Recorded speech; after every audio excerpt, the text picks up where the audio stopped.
شہید ڈاکٹر منان بلوچ، سفیر بلوچ۔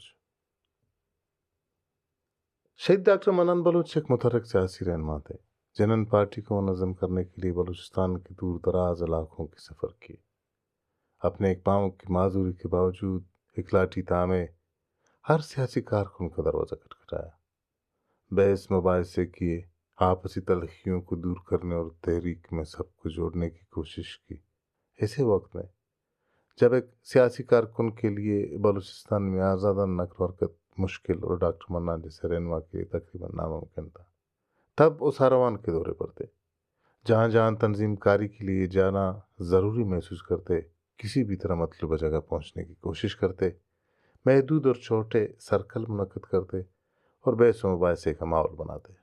ڈاکٹر منان بلوچ قومی تحریک کو قوم اور بلوچ سماج کی تعمیر نو کا عنصر سمجھتے اور اس نہج پر کام کرنے کی کوشش کرتے۔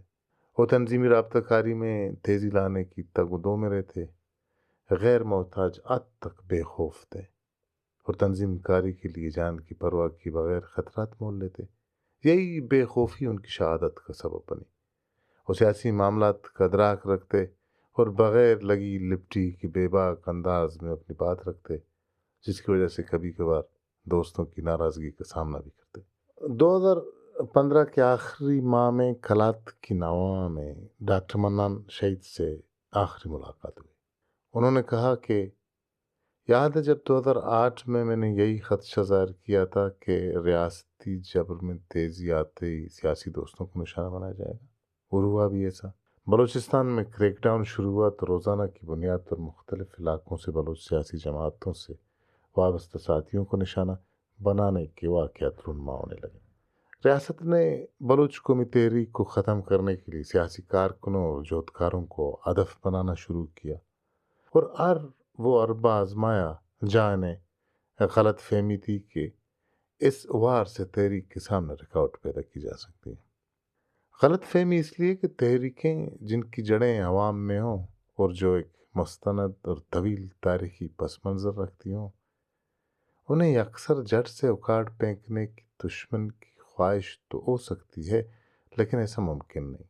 اگر ایسا ہوتا تو آج دنیا کی سیاسی تاریخ میں فقط حاکموں کے قصیدے لکھے ہوتے اور محکوموں کا ذکر ہی نہ ملتا۔ جبر و استبداد کے ذریعے طاقت، حکمرانی رکھنے والوں اور آزادیاں سلب کرنے والوں کو کسی بھی تحریک کو مکمل طور پر ختم کرنے کا خواب کبھی شرمندہ تعبیر نہیں ہوا۔ یہی وجہ ہے کہ وہ وقتی رکاوٹوں اور رخ موڑنے کے حربے آزماتے رہتے ہیں۔ قبضہ گیر میں بنیادی تضاد اور قومی سوال کو پرکھنے کی خصلت ہی نہیں ہوتی۔ وہ کالونیل ہتھ-کنڈے استعمال کرتے ہوئے نچلے سطح کے ریاستی پرزوں کے منہ سے تحریک کی مخالفت میں بیانیے کلواتے رہتے ہیں۔ نچلے سطح کے ریاستی پرزے جو بیانیہ رچتے رہتے ہیں وہ ریاستی پالیسی نہیں بلکہ رخ پھیرنے اور کسی دوسری راہ پر ڈالنے کے لیے ہوتے ہیں۔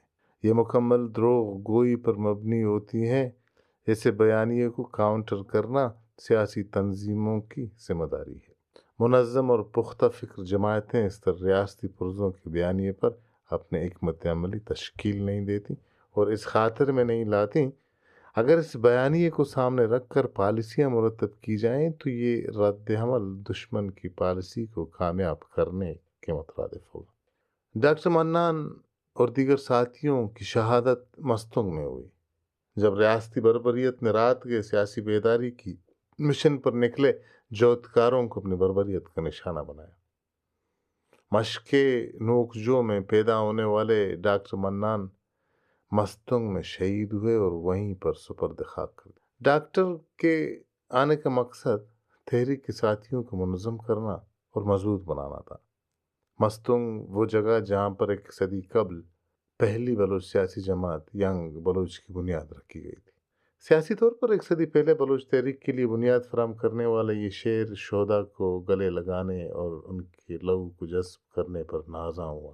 کیوں نہ ہو کہ استعمار و قبضہ گیر کے خلاف دھرتی کے سپوتوں نے اپنی جانوں کی قربانی دینے سے گریز نہیں کیا۔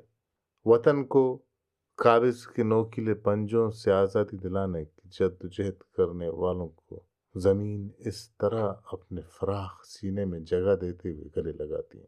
یہ کبھی گمنام نہیں ہوتے، ان کی قربانیاں رائے گاہ نہیں جاتی۔